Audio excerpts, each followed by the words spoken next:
Hello, my name is Aja Monet. I'm really honored to be here with you all. Well, not in the flesh, but this will have to do. But thank you for having me. I'm going to read this poem, My Mother Was a Freedom Fighter, which is the title poem of my book, and is inspired by my belief that all mothers are freedom fighters, those who endeavor to raise and love us and nurture us. Um, and yeah, so here it is.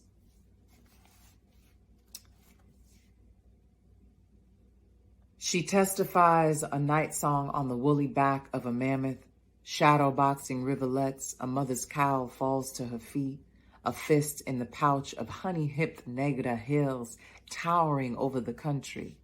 The farmers of plantations made of motels and mansions, nurse of hospitals and camps, shamans in huts walking to work in dawn fog with heretic hands. A chupacabra suffering in solos, or a black unicorn refugee panhandling at the border of an upside-down dimension.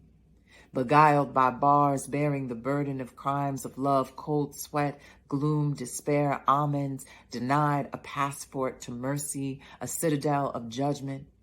She was born in the bulwark of bordellos and brothels. Poor women lease love in pawn shops shaped as men traversing the sins of them. Unyielding wind blows her back into dirt roads and waves dimly seen, singed at the stakes or drowned at sea. She studies the way of water and gills a mermaid. She is an archipelago of shantytown. She is invention and necessity, found scraps, a bouquet of bloody music in her hands, cane of sugar, leaves of tobacco, a cluster of bananas, coffee beans, the husk of corn, a poppy seed, tea shrubs, spikelet of wheat, rice flour, gold nuggets, diamonds, and coltan. She is an incantation bellowing from the fields and mines. Look for her in the ruins, at the funeral procession, drunk off palm wine, screaming in a traffic of arms, lonely but not alone. On the shores of Gore, she pinched yam and okra seeds in her baby's hair, carrying the wrath of their stories for when the fowls come home to roost. Enduring tides of licks and whips, she wept by a mangrove and carved a spear from her lover's bones, spitting on her thumb. She smeared shame from her children's cheeks, blessed in esteem. Blighted dreams born of zealous sires laying with her in a stretch of orchids, honeysuckles, daffodils, cotton blooming, or splayed on a cot during a conjugal visit, switchblade in her boot, straw hat sitting on her braid. She touches herself, moaning. Pleasure pours gently on her. She was captured in the middle of a gunfight, in broad daylight, muzzled by averted ears, smarmy smiles, and what befell their humanity. If ever a drought, great clouds gather on one accord and rally above her for seasons, further than the choice of children. She is beyond what names her courage.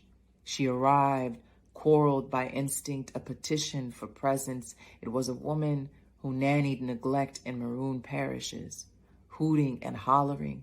She midwifed revolutions in rainforests, Amazons, and cities, sediments of her sorrow beseeching. Because the eye of the storm within her, they called her magic, merely more.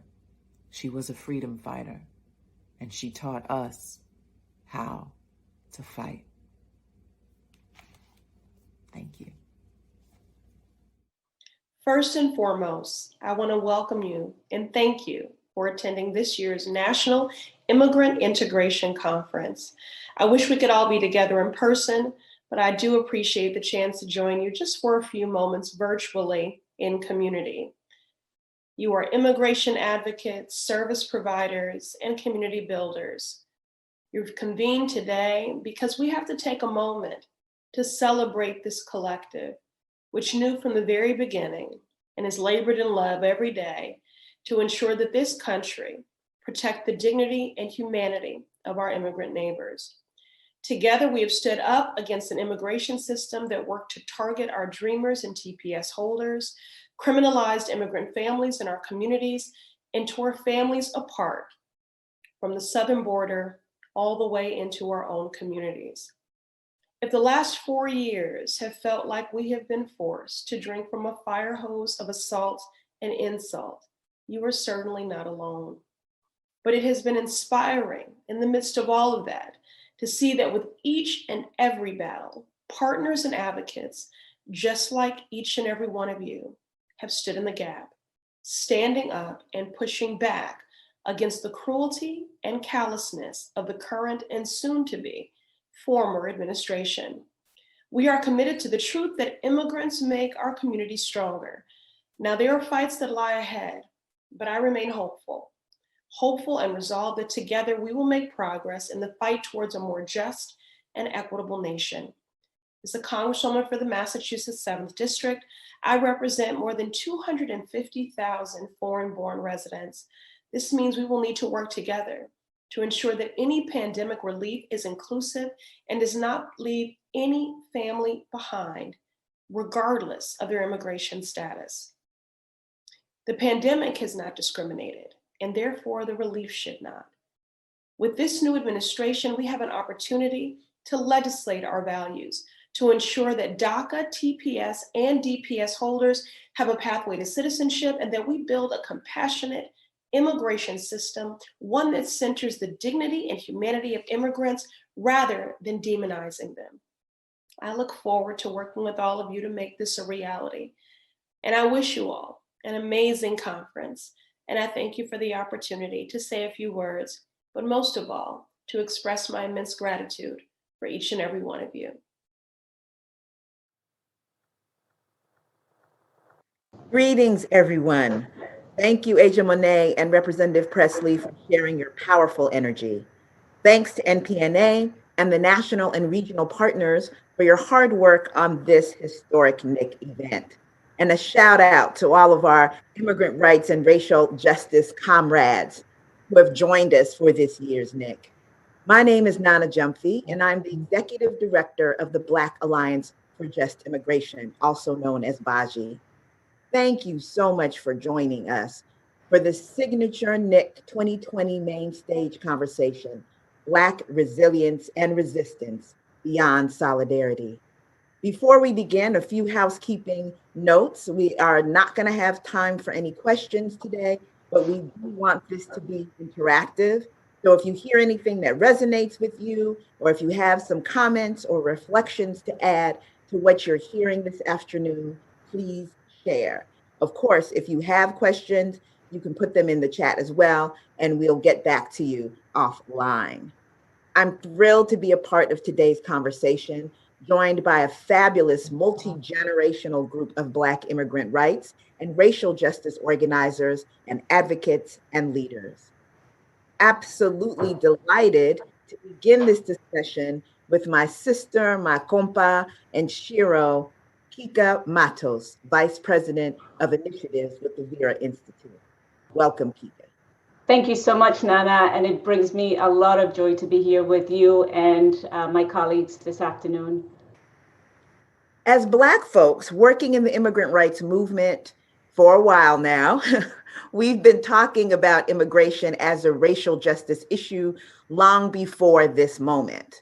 We know that the roots of the immigration system have been poisoned by race from the outset, and our country's first ever naturalization laws restricted citizenship to free white people. Historically, tactics like racial exclusions, quotas, and restrictive laws have been used to ensure that white immigrants are privileged above others and Black immigrants are shut out. Want to do a dive into this topic and ask you to share with us a few of the ways in which anti-Blackness shows up today in the immigration system. Yes, thank you, Nana. But first of all, I want to give you a big shout out for being such a leader in this space and pushing this movement to center Blackness and to fight against racism as part of our work. And I also want to give a big shout out to my sister, Nicole Milaku, our new fearless NPNA leader, for making sure that race and anti-Blackness and advocacy for Black people in this movement is a central part of the NIIC for this year. Turning to your question, Nana, I would argue that Our immigration system today is all about racism and it's all about anti-Blackness. It's about racism, it's about anti-Blackness, it's about xenophobia, it's about Islamophobia. And if it's one thing that the Trump administration did really well over the last 4 years, it was to really aggressively put in place policies centered on notions of white supremacy. Let me be a little bit more specific and offer some concrete examples of how racism and anti-Blackness shows up in our immigration system today. First of all, Black immigrants are more likely than any other immigrant group to spend longer periods of time in detention, and this is from Baji's own work. Not just that, but while in detention, Black immigrants are more likely to be put in solitary confinement. Black people who are detained have a much harder time getting out. And this is because the bond amounts put on them to secure the release are way higher than any other racial group. Black immigrants are also routinely criminalized and overrepresented amongst people facing deportation on criminal grounds. Let me just be clear, this happens even though there is zero evidence that Black immigrants commit crimes at higher rates than other immigrants. Immigrants of color, especially Black immigrants, also feel the double oppression that comes from traditional law enforcement and enforcement by ICE. And just as Black people are more likely than white people to be targeted by police, Black immigrants are also more likely to be targeted by ICE. Black immigrants are 7% of the undocumented population, but they're 20% of those facing deportation. Let me apply a lens to detention centers briefly to say that Black and brown immigrants constantly complain of racist and inhumane treatment while they're in detention. Not too long ago, for example, we learned about the forced sterilization of women at a detention center in Georgia.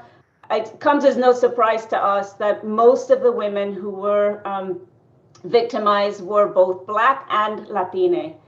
At a detention center in Mississippi just a few months ago in October, ICE officers beat and tortured Black Cameroonian asylum seekers to try to force them to sign their own deportation orders so they could be put on a plane back to Cameroon. These detainees were threatened, choked, beaten, and pepper sprayed.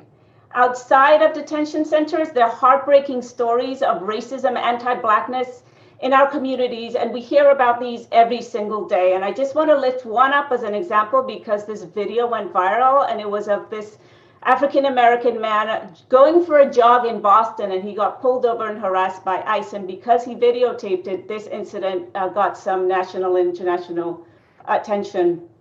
Quickly on the policy front, I want to focus on some examples of policies that are deeply anti-Black, not just racist, but also anti-Black. They're the efforts to eliminate temporary protected status, which, as we know, protects immigrants from nations with large Black populations. There's been the ongoing effort to eliminate the diversity visa, which, as we know, is a way for Black immigrants to come to the US. And there is the so-called Muslim ban. And I just want to note there that of the 5 countries that were targeted, 3 of them are from the African continent, Chad, Libya, and Somalia. Finally, Donna, let me just briefly talk about the narrative that has accompanied these policies, because the bottom line is that immigrants and refugees of color have been routinely demonized, vilified, and scapegoated. And let me just offer a few examples, and then I'll end. There is the now infamous comment that our president made about immigrants from Haitian and from Haiti and African nations coming from shithole countries, followed by a question asking why the US couldn't have more immigrants from Norway. There was the comment that emerged from the White House about all Asians having AIDS. There was a statement that after seeing America, Nigerian immigrants would quote unquote never go back to their huts in Africa. There's the tweet that targeted 4 women of color who were members of Congress asking why they didn't just, quote, go back and help fix the totally broken and crime-infested places from which they came. And last September at a rally in Minnesota, there was a comment Trump made about Biden's refugee policies. And he mentioned Somalia and then said, this guy, and he was referring to Biden, he loves Somalia. Biden will turn Minnesota into a refugee camp.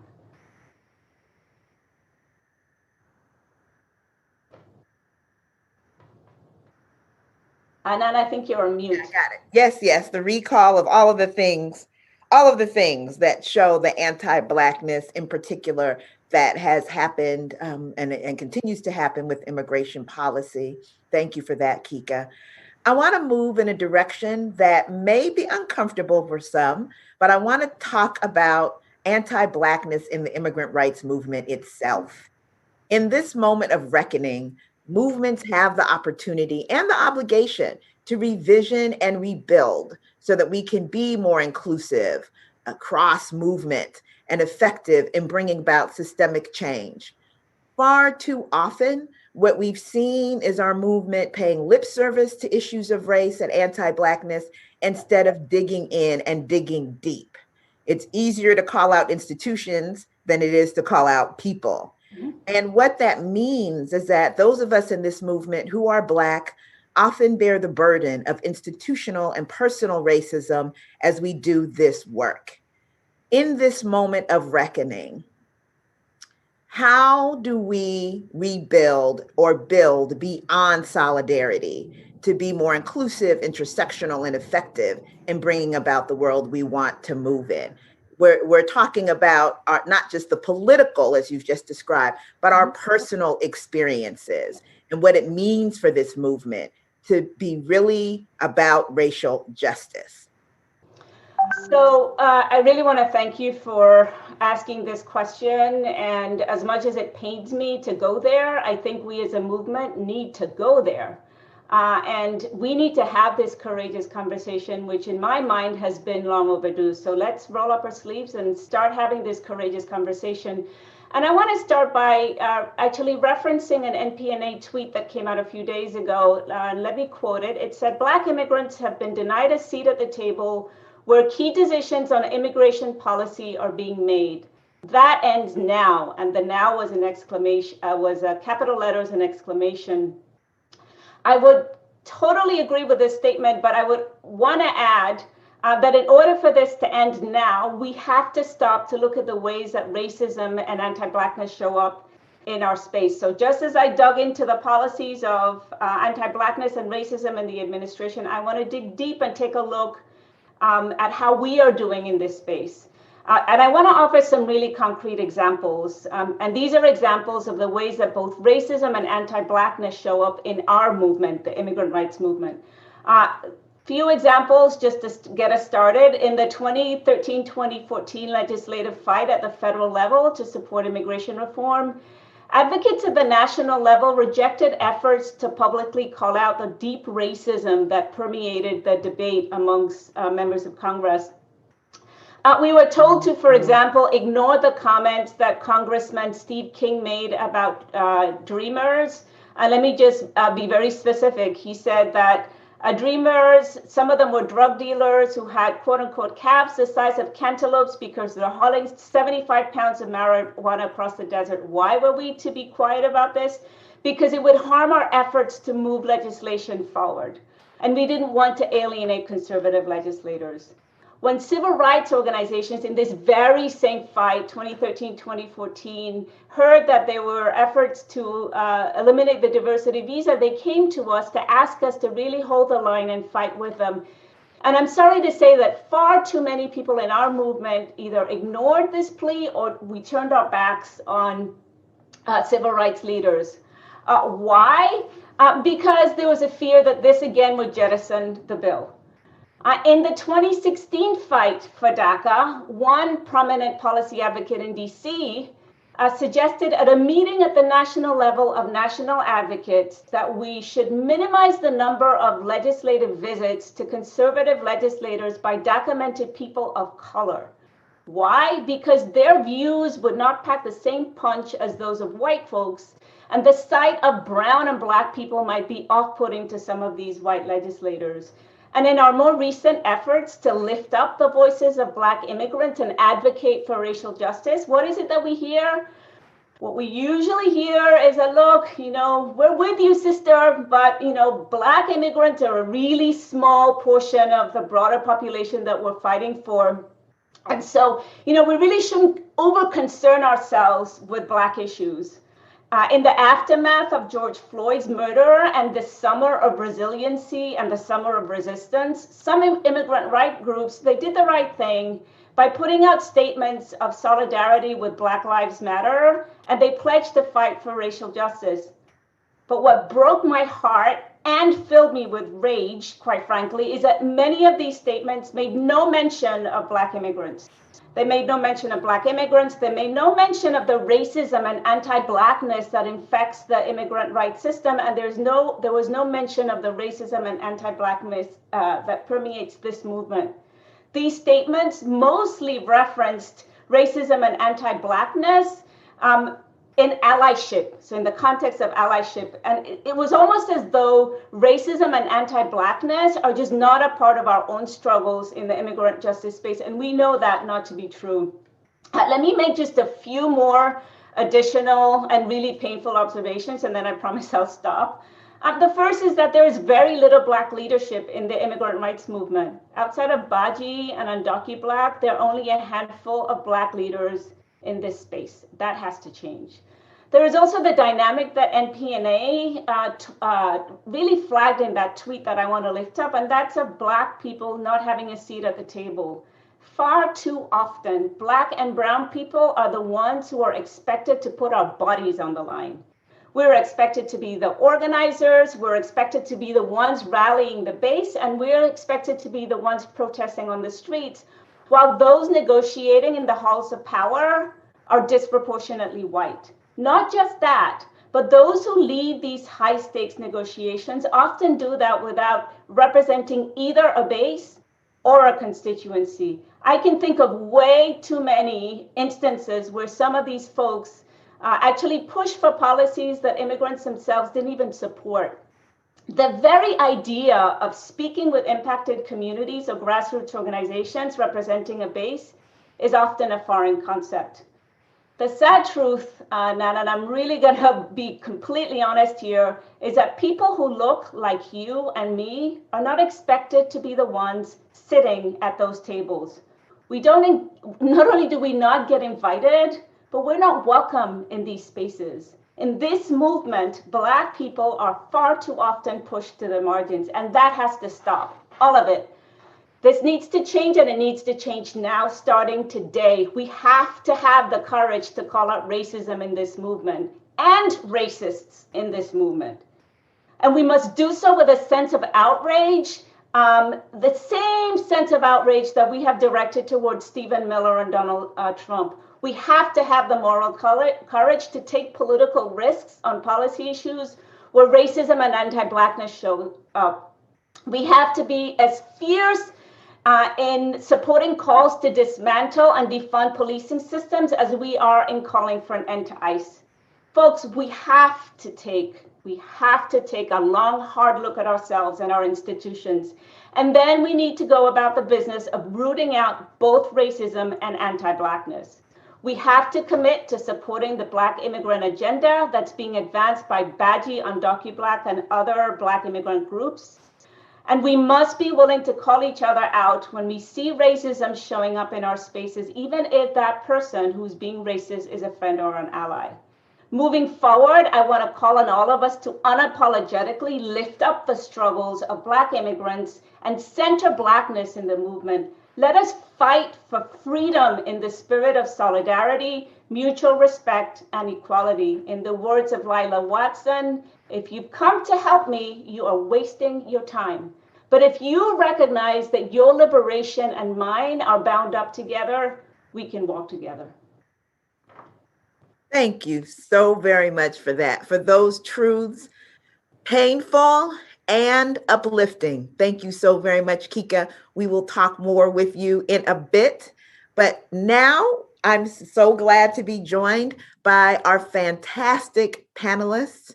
We have such deep gratitude for the work that you do and for your willingness to share with us again in this critical conversation.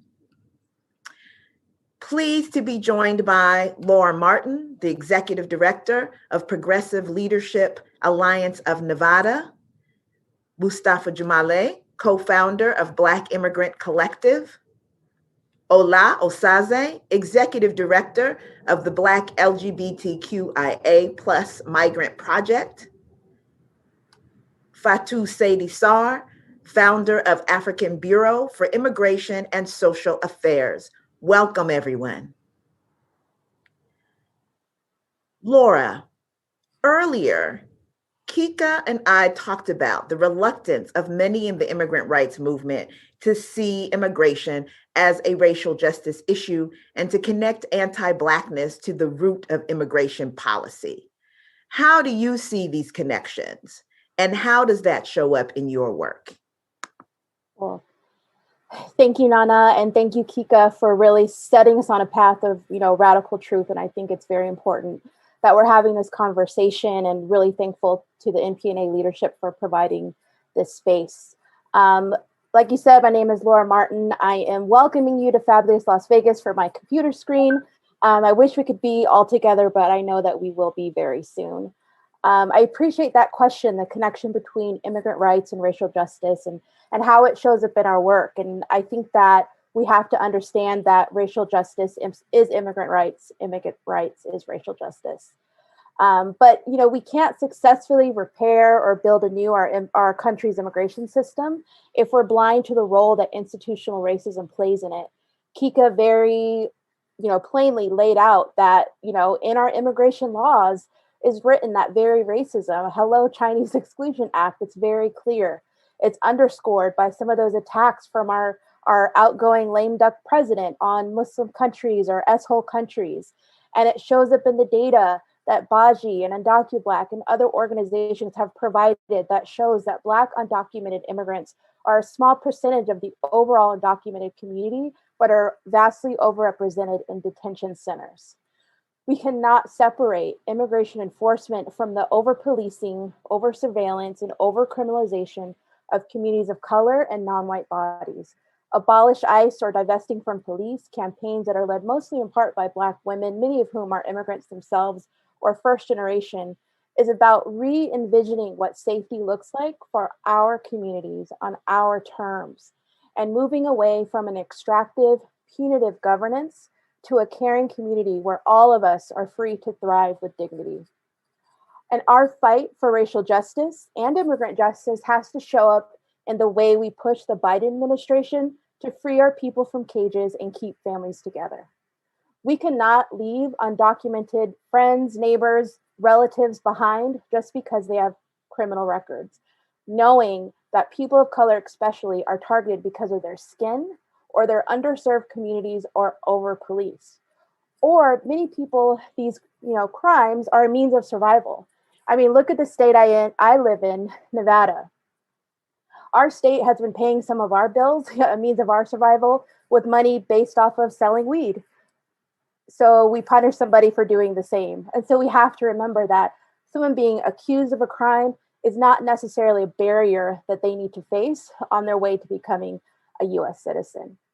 And we also have to remember that we can't accept an immigration pathway that prevents young or maybe even older undocumented people who don't have high school diplomas or don't have college degrees from obtaining an adjustment of status, knowing, especially in a pandemic or even in the housing crash or the economic crash after 9/11, that a lot of these folks dropped out of school or ended their studies prematurely to help their families pay their bills.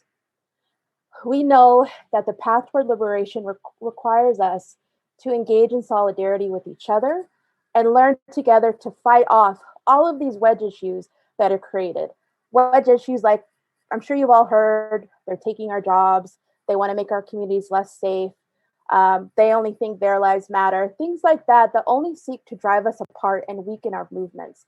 As we've seen in this election that was just a little more than a month ago, as we've seen in Georgia, in Arizona, and here in Nevada, when Black people, Latinx people, Native people, young people, Asian people, when we come together with a shared vision, we are unstoppable. And I want to leave you with this as I wind down my comments. Again, immigrant justice is racial justice. Make that the mantra of 2021 or the first 100 days of the Biden administration. It's what we have to remember. It's about building a world that we want to live in. What kind of country are we creating that people are becoming citizens of? You know, the name of this conference is the Immigrant Integration Conference, but we don't necessarily want people to integrate into a burning house, because we know as Black Americans, being a citizen doesn't necessarily protect you from injustice. So again, immigrant rights, immigrant justice is racial justice because it is about working together to build a world that is possible. It's about those steps we take so that no one's left out of the immigration process. Ending mandatory minimums is immigrant justice. Ending broken windows policing and stop and frisk is immigrant justice. Decriminalizing traffic tickets and ending cash bail is immigrant justice. We can fight to build a compassionate system that truly represents our values. And I know every organizer within the sound of my voice believes that and can make this a reality together. I know that we all know, and this is why we're here sitting, part of this conference is because we know a better world is possible. We just cannot lose focus of our values, and we have to remember that immigrant justice is racial justice. Thank you, Laura. Come through with the roll call of the different ways in which what people are thinking of as just racial justice or really Black issues focused on African Americans, how all of this is immigrant justice. And as Black immigrants, we stand at that intersection of immigrant rights and racial justice. Thank you so very much. Mustafa, you were part of the groundwork that was done to make sure that undocumented Black people, especially undocumented Black folks, and Black TPS and DED holders were included in the policy discussions around temporary and permanent protections for Black migrants. Talk to us about what you and other Black migrant leaders had to do to shift folks, to get people clear that TPS and DED have to be discussed, as well as undocumented folks that don't qualify for DACA in the permanent protections, battlefield. Hey, Nana, thank you so much for having me here. I'm really excited to be part of this panel with so many powerful Black leaders. If I could just take a step back and describe how the Black Immigrant Collective got involved in the TPS and DED work.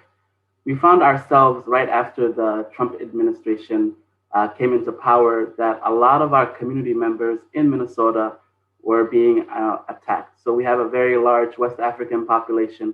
We have a large Muslim population. We have a number of Black folks who are undocumented or underdocumented. So we found ourselves in a space where we really needed to get organized and support our community. From there, we had a number of meetings that led up to one of the other co-founders of the Black Immigrant Collective reaching out to Baji. That was Nakessa who did that. And so Baji, actually at the time, I think Tia was working at Baji. She came out and kind of did a little bit of a needs assessment about the needs that Black immigrants have here. And then from there were also a number of training opportunities that equipped us to better support our community. And by that engagement, we actually were invited to a number of convenings in DC. The first convening that we ended up attending was one that Baji held about Haitian TPS in the fall of 2017. And so as we participated in this convening, we noticed that there was a big gap in terms of not only just focusing on TPS holders, but kind of an exclusion of DED holders, or otherwise known as deferred enforced departure. And so DED is a unique category in immigration policy. So it's similar to TPS, being that it's a temporary status. But BIC, the Black Immigrant Collective, has a very large Liberian population.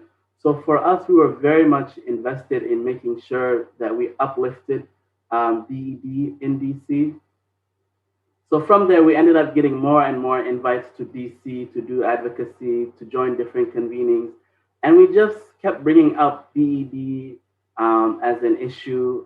Once we really recognized as a collective that DED was not a priority at the national level, we ended up kind of taking things on our own by organizing and uplifting this policy with our Liberian members.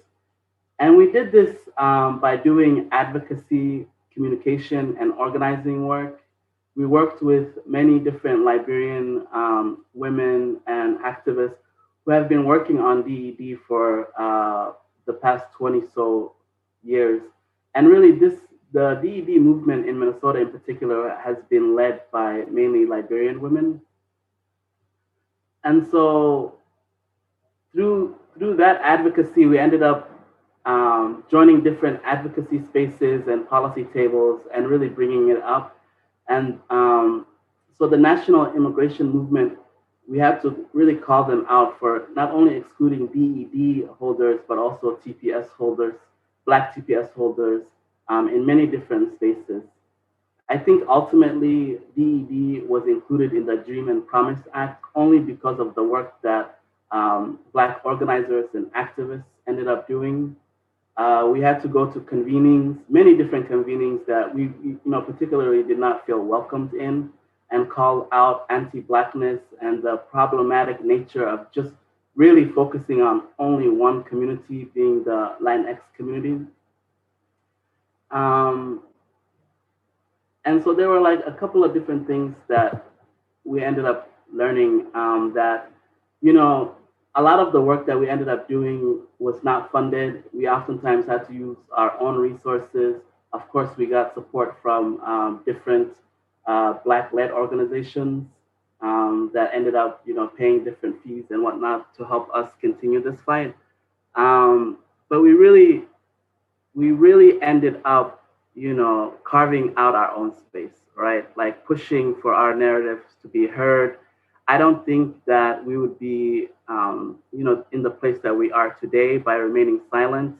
I think that there's still a lot of work that needs to happen.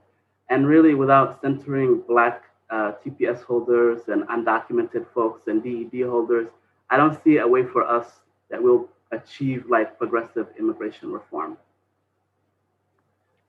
Thank you so much for that. Thank you for the work that you've done in this area, Mustafa. I know you have been past neck deep, whatever the deep is that goes way over your head in this work. And so want to thank you for that, but also for describing how we build together and what it's meant for our communities when we make the point of doing that. Ola, I have two related questions for you, which I'm going to characterize as out of the frying pan into the fire. You often remind us that the immigration conversation is incomplete unless we also address the root causes of migration. So I want you to please talk about some of those root causes, and then what do Black migrants, especially Black LGBTQ migrants fleeing home, find here in the detention cages of the United States? Yes, I'm so happy to talk about that. Hi, everyone. Thank you so much for having me here, for creating the space for this really important conversation. My name is Ola Osaze. I am with Gyamfi. I'm also a queer and trans Nigerian migrant. And in terms of the root causes of forced displacement of Black folks, it's no surprise there that the legacy of colonization and white supremacy is at the root, especially in terms of the optic that we're seeing now. It's at the root of why Black folks are in this country in the first place. The Black migrant population in the US has increased by more than 50% in recent years because of how this legacy of colonization is manifesting. So let's talk about criminalization, criminalization of LGBTQ folks in particular. For many Black majority countries, a lot of these anti-LGBTQ laws that we are seeing are happening because colonial penal codes outlawed queer relationships and enshrined heterosexuality into law. And so this was the case for my homeland, Nigeria, where a law was passed in 2014 that threatened a 14-year prison sentence for queer folks. This law was resurrected, from a British penal code. And so, when the law was passed, it led to many instances of violence from community, from police. It led to all kinds of extortion schemes, to just whole scale demonization of the queer community. And then if we just look at throughout the world, the U.S. uses the church to spread false narratives around race, gender, and sexuality, which leads to the criminalization of queer folks. You look at Uganda, for example. You have this idiot Scott Lively, who's a anti-queer pastor here in the U.S. who went to Uganda and somehow influenced the Ugandan government to pass an anti-queer law, which in its first iteration came with a death sentence, right? Other factors as far as the root cause conversation is, civil wars and weakened political and economic infrastructure. So countries like my homeland are still buckling under the weight of being colonized. The civil wars that we're seeing in Cameroon, for instance, stem from the influence of the French and the British when Cameroon was a colony. In Haiti, for 60 years, the U.S.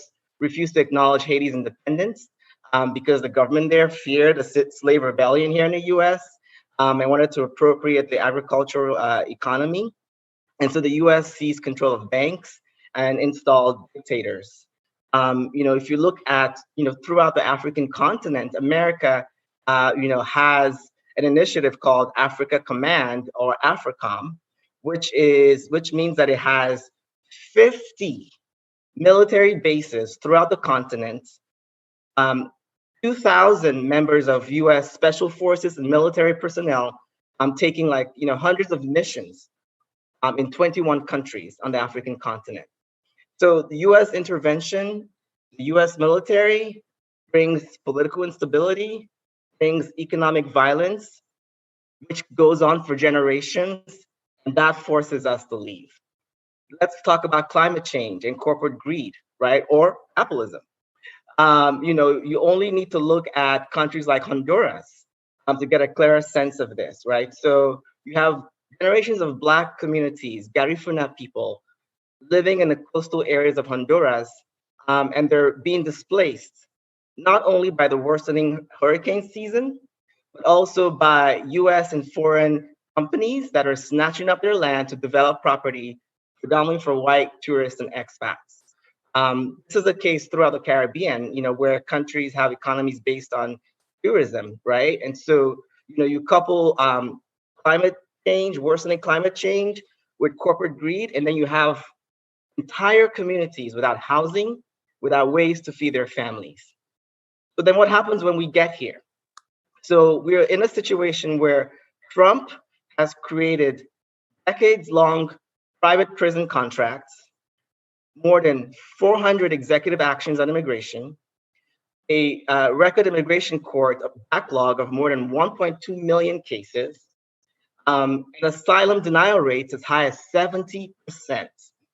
And so, many of our, Black, queer, and trans migrants who, come in, especially through the southern border, usually end up in detention. But for example, we worked with, a gay Nigerian man, Udoka, who was detained for 2 years after seeking asylum at the, coming in through the southern border. Udoka, when Nigeria passed that anti-gay law, him and his partner was subject to mob violence. His partner was killed in front of him. And he had no choice but to flee. He treks through continents, gets to the southern border. He's immediately locked in a cage. And he was in immigrant prison where he was tortured, he was shackled, he was put in solitary. Even after suicide attempts, even after mental illness diagnosis, he was still locked in a cage.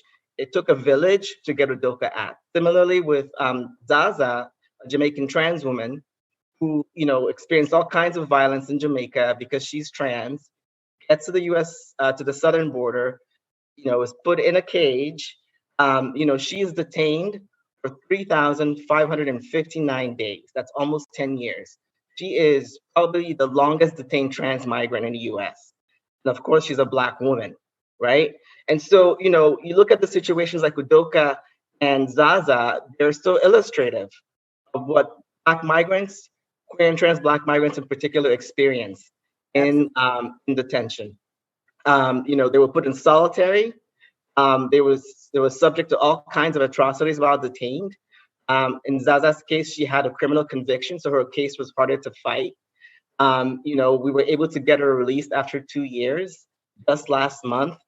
Of course, she has an ankle monitor on, and both of these folks are still dealing with homelessness, still dealing with inaccess to employment, and the struggle continues in terms of helping them survive. So these are the realities of what our folks are experiencing, and these are the reasons that many of our folks end up here in the first place.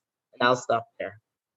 Thank you so much, Ola. That was, whew, that was packed with all of the aspirations, the love, the concerns, the terror, right, that our people are facing based upon the way that the United States is anti-Black, not just within the borders, but outside of its borders, and the policies that it engages in that cause this type of harm and trauma to our people. Thank you so much, Ola, for making it plain. Sadie, I want to talk to you about that journey that Ola referenced, the journey for Black migrants, particularly asylum seekers coming to the US who are then being deported or who get deported back to our home countries.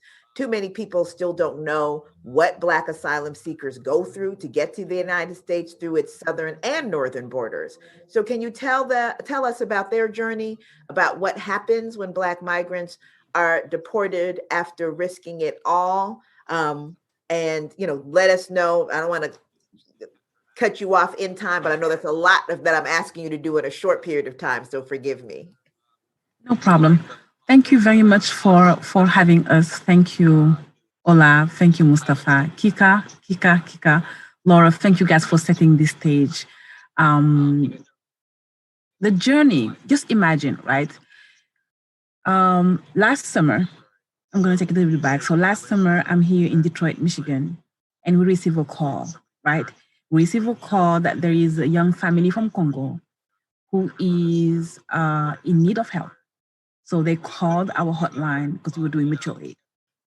When I get the phone call, I asked them where they stay. They needed food. So we went and rushed to the grocery stores and bought food. And we met these young people in the street. And I'm like, okay, hop in the car and I will take you where you stay. So as we're driving through the city, they're telling me where they stay. They give me the address. And I'm just in disbelief because this address is actually a U-Haul spot.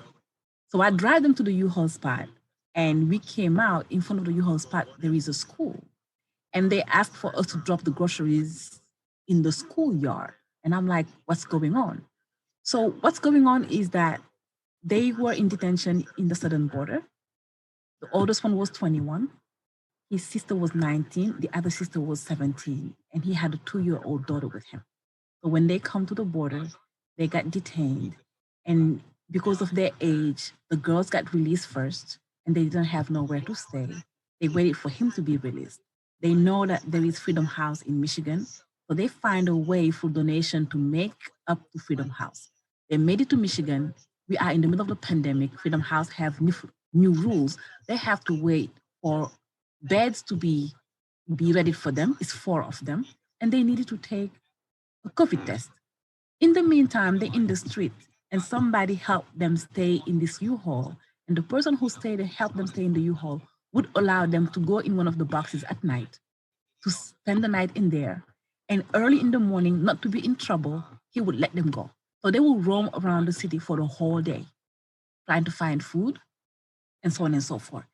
As I talk with them, they recall that they have been in this journey for 2 years.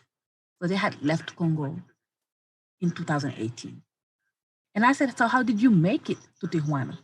So they explained that from Congo, they make it to Angola. From Angola, they applied for a visa, a short stay visa that allowed them to get into Brazil. Once they made it into Brazil, they met a group of other migrants who told them that life was not going to be safe in Brazil, especially him with the 2 girls. So they keep telling him that the girls are going to be in trouble. So he didn't need to stay in place. So this young man with his sisters crossed Brazil, Nicaragua, Honduras, Guatemala, so and so forth. And they're telling you in the journey as they come, depending of where they are, they have to call back home to ask for more money so they can pay the coyotes. And I'm like, what's a coyote? And they start laughing at me. Of course, what's a coyote, right? My privilege is to be here and not have to cross 11 countries. So the coyote is the person that you pay, the passeur, that you pay a certain fee to help you from one step to another. In some countries, they spend 2 days. In others, they spend 5 days. In others, they just cross. In others, he had to work in different work sites to make enough money so they can eat. You know, when the girls was too tired, he would have to stay. Then he say the jungle. The jungle is the worst place to be because it rains all the time. We don't have no place to stay. Sometimes you have to stay under a tree while it's rain for hours and hours and hours. But also in the jungle, bodies come and get lost. And I said, how come? He said, anything can happen. Sometimes the coyote who is taking you the wrong way. Sometimes when you are with the girls are being trafficked. So anything can happen. So you walk across bodies, you don't eat for days and stuff like that. And then you make it to Tapachula, the open air prison. So when you make it to Tapachula, there is thousands and thousands and thousands of folks who are in detention in the worst condition, no food, no help, no nothing. And sometimes you never get out of Tapachula. When you are lucky, you make it out to Tapachula. And like Ola said, you make it to Tijuana. And in Tijuana, you get one opportunity to come to the US is to be detained. It's like unbelievable. I went to Tijuana in 2016, 2017 at the call of the Haitian Bridge Alliance, who have been crossing and helping our communities in Tijuana. And I was shocked when I made it to Tijuana, because in Tijuana, they have what they call the numbering system. So you have migrants that comes all the way from Tijuana to write their name on a list and get a number. And that numbering system is only to be hauled to the US and be arrested. Black migrants that have to come from the African continent, once they make it to Brazil or to any other Latino continent, have to cross 9 to 11 countries by foot with no protection. In any places that they cross, they are being told that they are not welcome here. This is not the first. The stories of these young Congolese is not the first. The Mauritanian who were running also are fleeing Mauritania because of slavery still being practiced in Mauritania, say the same story. Then you go through this journey and then you make it here. You make it here, you get detained in the worst condition. When you are in our border, we don't see a lot of people crossing the northern border. However, we see communities being in a 900-mile range, right? Which means we are a border city, we are a border state in Michigan. What does it mean technically? It means that ICE and CBP can arrest anybody within our communities under any suspicion. So we see a rise of arrest. Black people being Black migrant here in our communities are targeted. They are arrested at a high rate. This morning, we have been running around trying to help a family whose mother is being deported tomorrow. She has children in the school system. One of them have had already a series of surgeries. Her children, one of them have dwarfism, and the other one have another mental health conditions. So they are in the school system, and there are special ed students, and the community have been pleading for the ICE officer since the beginning of COVID to give an extension to this family so that at least the student can finish the school year. And it is not happening. We see it in and out. The community that we serve here in Michigan, 72% of them are in removal proceeding because of driving without a license. Driving without a license in Michigan is a removable offense. And Michigan in 2008 have taken driver licenses for all out of the undocumented hands. So what we see in these border communities is what everybody has talked about. When we hear, like Kika said, the president say a certain terms or certain words, when he ask for us to go back to our shithole country, we can turn around the same week and see how many families have received a call, how many have received a visit, And when they go to their ICE checking, they are being insulted, they are being demeaned, they are being said that they don't worth anything, that this country don't want them, that they just are trash. And that mental health issue, that mental health trauma, is nowhere near being addressed. We see children, American children of Black migrant, higher rate of committing suicide, attempted suicide in Michigan because of the stress that they go through with their parents. I'm not going to talk about the ones that are failing schools.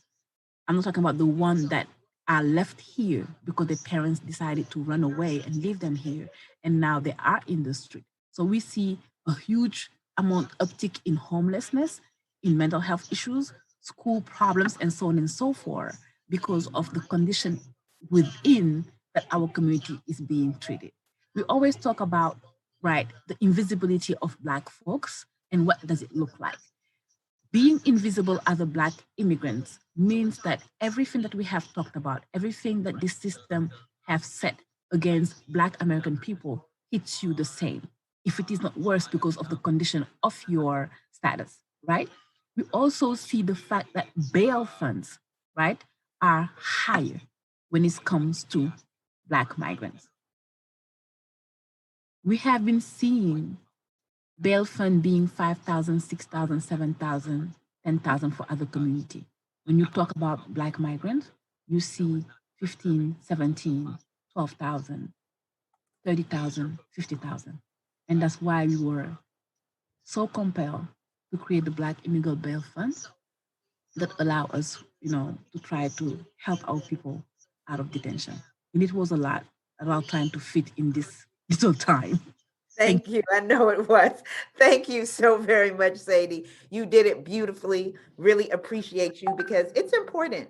It's important that our folks need to need to know that other people are involved and that other people are and how people are involved in helping folks that are at the border and also helping people that are inside of the United States, helping to end deportations. Folks like the Black Immigrant Collective, folks like the United African Organization in Chicago, people like ACT, African Communities Together. You mentioned Haitian Bridge Alliance. There's a whole slew, right, of Black immigrant organizations where our communities have come together to push back against these deportations, to raise these funds, et cetera. And so thank you so very much for that.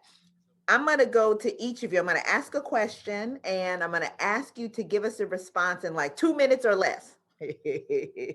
I know better as a Black woman myself, but I'm gonna do our best, right? So that we can be within our time, but 2 minutes or less. And then I know Kika had a question for each of you as well. But let me start first with Mustafa. Sadie's talked about going down to the border, and I know that you were able to do so as part of a first ever Congressional Black Caucus trip with Baji. And so just wanted to get some of your reflections from that time.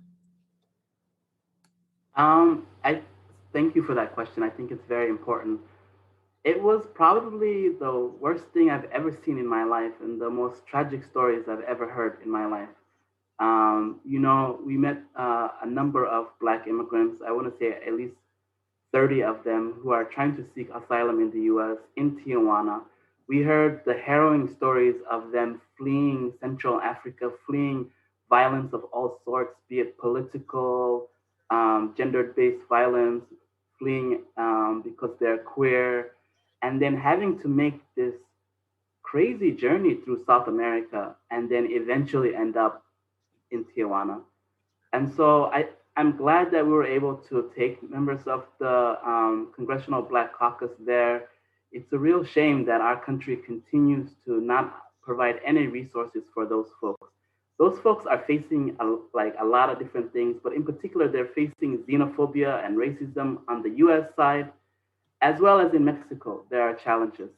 And there are very few organizations, be it international, like the UNHCR, who are only providing them access to learning Spanish, which is a useful tool in Mexico.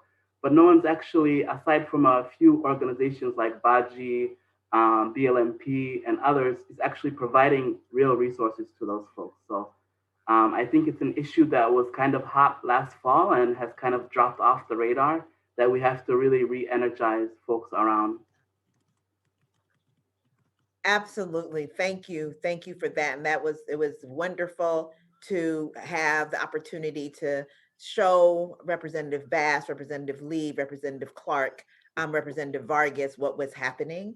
And, hopefully we'll be able to do another trip, COVID and allowing, including to Tapachula, where Baji has gone off, and Sion, our legal manager, has been there many times, as well as other folks I know in the Black immigrant rights world. Let me go next to Ola. Ola, I want you to share with us some of the ways that folks can support Black folks in detention centers right now. There's been talk earlier about how people are being detained in spite of COVID. The conditions were horrible before COVID. Again, in about a minute or so, can you give us some information on what people can do to be supportive of Black folks in detention? Yeah, I know for sure. I would first say, donate to the Black Immigrant Bail Fund.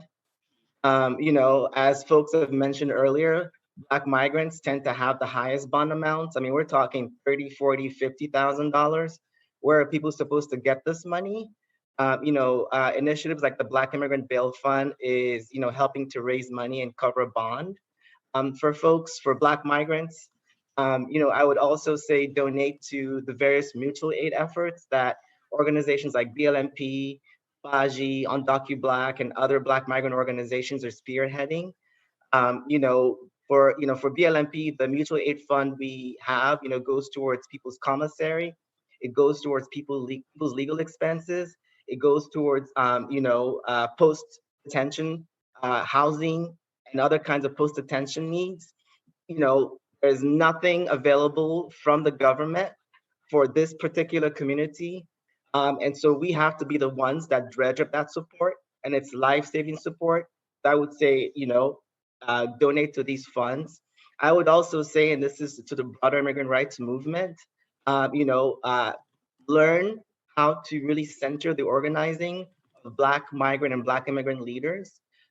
Just to lovingly push back on something Kika mentioned earlier. Actually, there are a pretty sizable community of Black migrant leaders.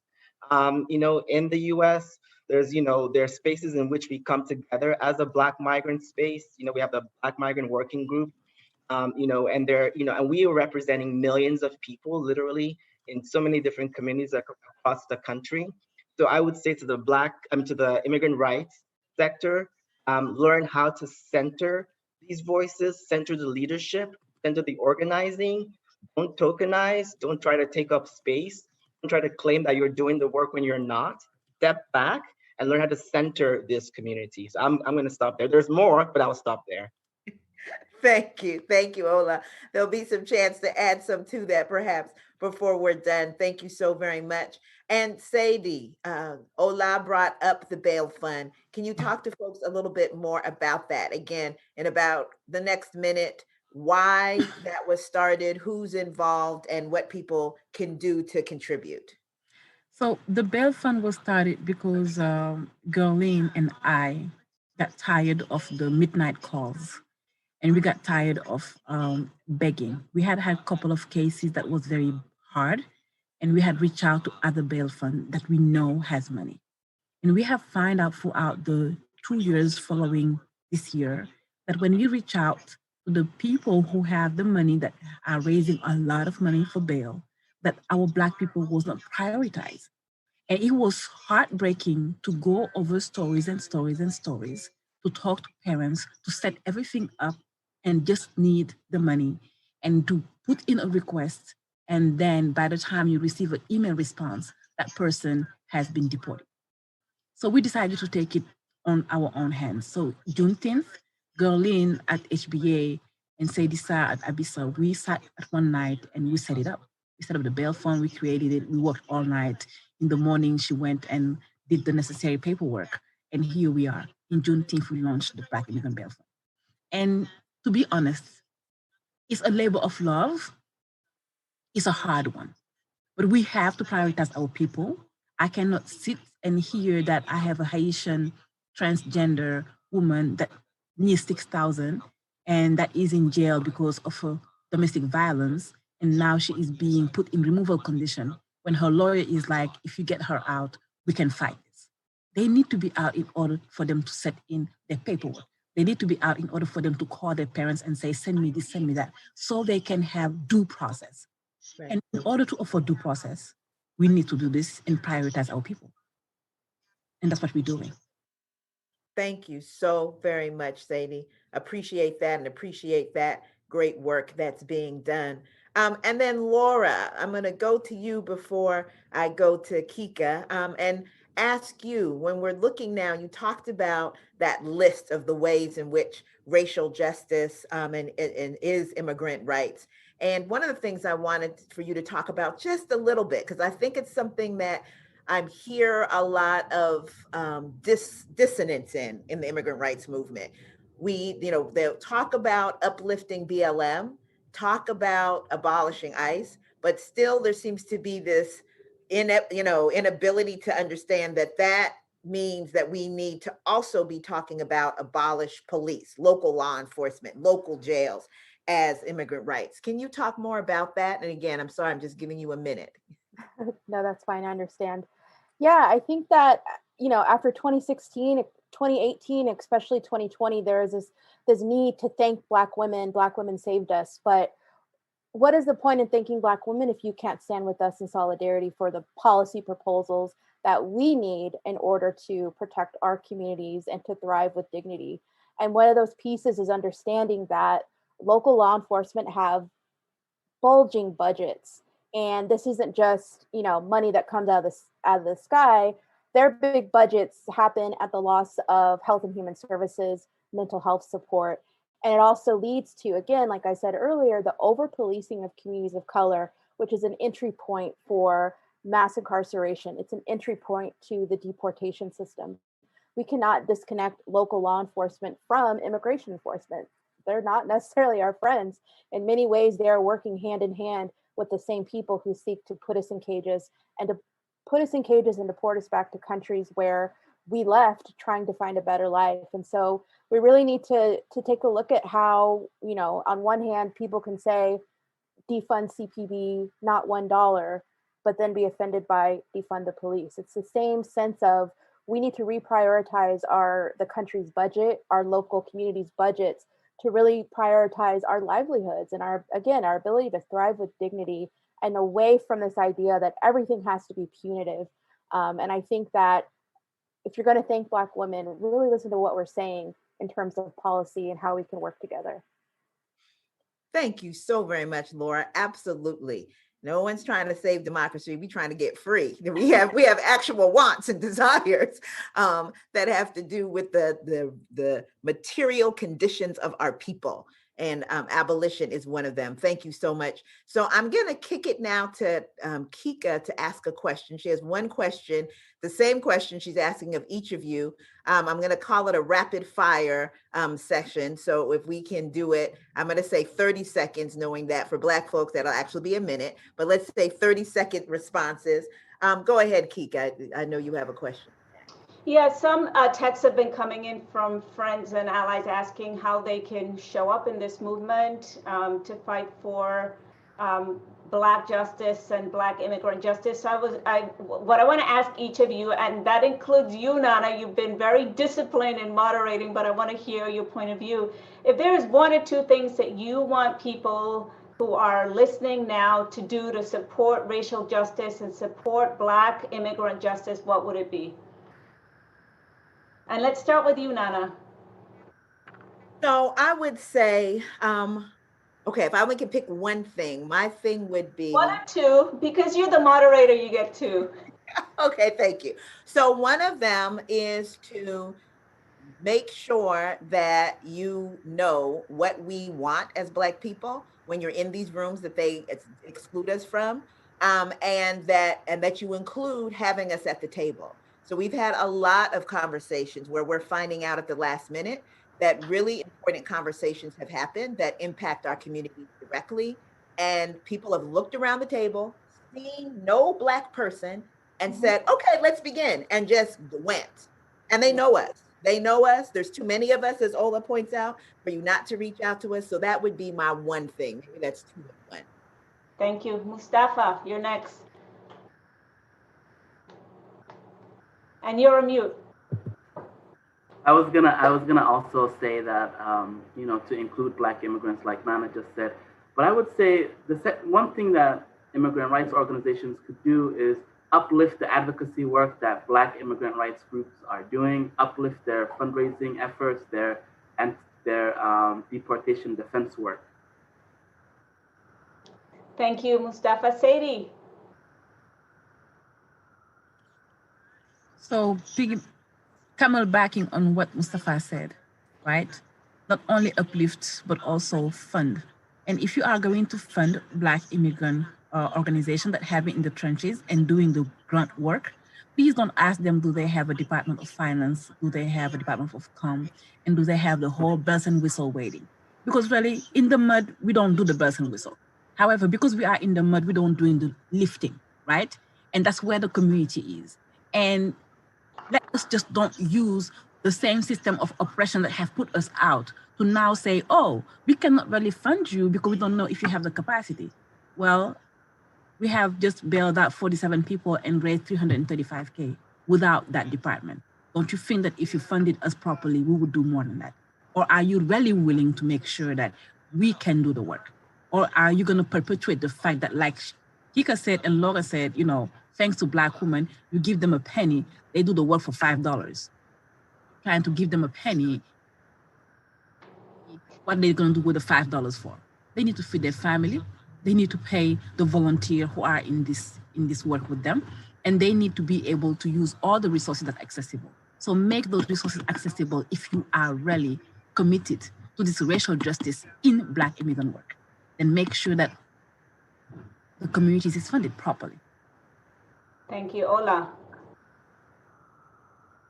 Yeah, I agree with everything everyone has said. And this is a moment to really fight for a bigger and broader vision.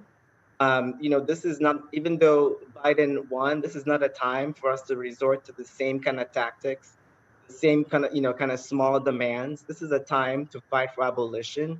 What does this look like really in the immigration space? This is a time to really talk about how we as people who are living here in the belly of the beast attack US imperialism, because that is really what's causing many of us to leave our homelands and end up here and continue to suffer here. But really, let's build on the momentum that movements like Black Lives Matter, has really shown us this year. The defund movement has really shown us this year, and fight for something bigger and broader and more visionary. Thank you. And last but not least, my sister Laura. Yeah, I co-sign to everything that people are saying. And like Ola said, we cannot lose the momentum of this summer from the Black Lives Matter movement, a watershed movement for organizing and liberation. And I still really encourage the immigrant rights movement to recognize that Black immigrants are already doing this work. It could be through organizations or bail funds or churches, and also reach out to these groups that may have formed or strengthened during the summer of the Black Lives Matter uprising. Work together. There's so much solidarity and so much strength. And we also, again, have to be very vigilant about ways that people try to drive wedges between the Black community, the Black US citizen community, and the immigrant community. And we have to constantly remind people that Black people are immigrants too. Latinx people can be Black as well. And we have to make sure that people have their seats at the table and are represented fairly. Thank you so much, Laura. Back to you, Nana. Oh, no, not that fast. What about you? You've heard what everyone else has said. What do you have anything to add before we close? I just want to really lift up the leadership in this panel, right? To drive home the point that there are Black immigrant leaders all over this country that this movement does not recognize and has not sought out. So I really want to encourage people in this space to recognize the abundance of leadership that there is in the immigrant rights movement with Black immigrants. I want to really just encourage people also to support Black efforts, including the Black Immigrant Bail Fund. We've heard the horrible statistics. I want to encourage immigrant campaigns at the local level to connect with Black Lives Matter. And I want to finally ask each of you to show personal courage in this fight. This is not easy, but we need you to fight at a personal level against anti-Blackness and for racial justice, and at the institutional level as well. Thank you so very much. Thank you, all of you. This is so fabulous. It's more than just that it's historic and that it's a first. It's like having all of you in this conversation, in particular, your particular energies has been great. Thank you for sharing your brilliance with us now and always.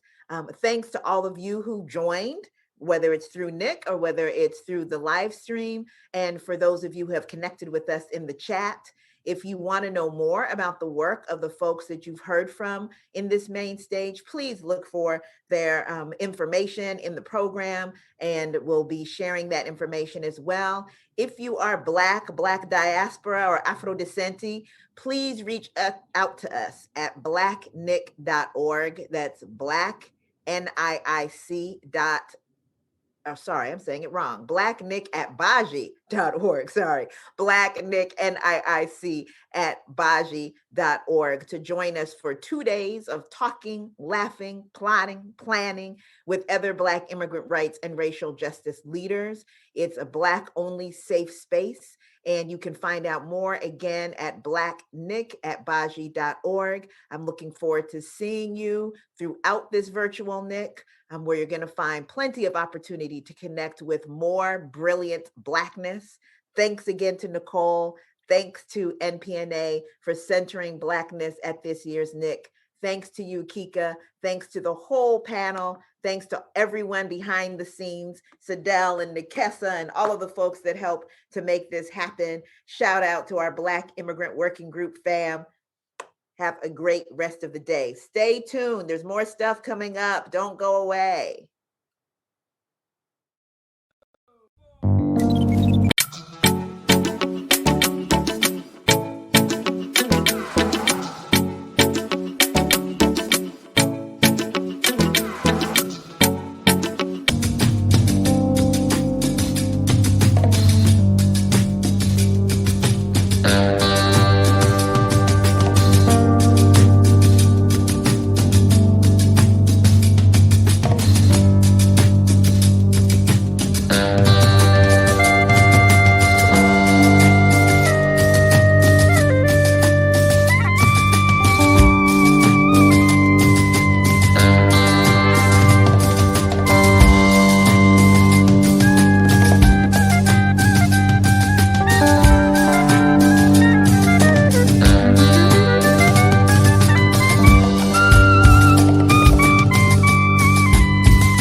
As sure as your heart muscle rests in your chest cavity, we ask God to bless these festivities. Yet this hostility felt between you and me stops opportunity given to spread unity. Tune to be rhythmically wiping sadness clear. Breaking on your mixtures, create this atmosphere. People packing chairs simply cause these songs show death. Giving shouts to these victims of wrongful death. Now, soon as we're rid of society's small terrors, the sooner these teenagers don't have to be pallbearers and carry their pals nearer to graves. Premature the cure, be mature like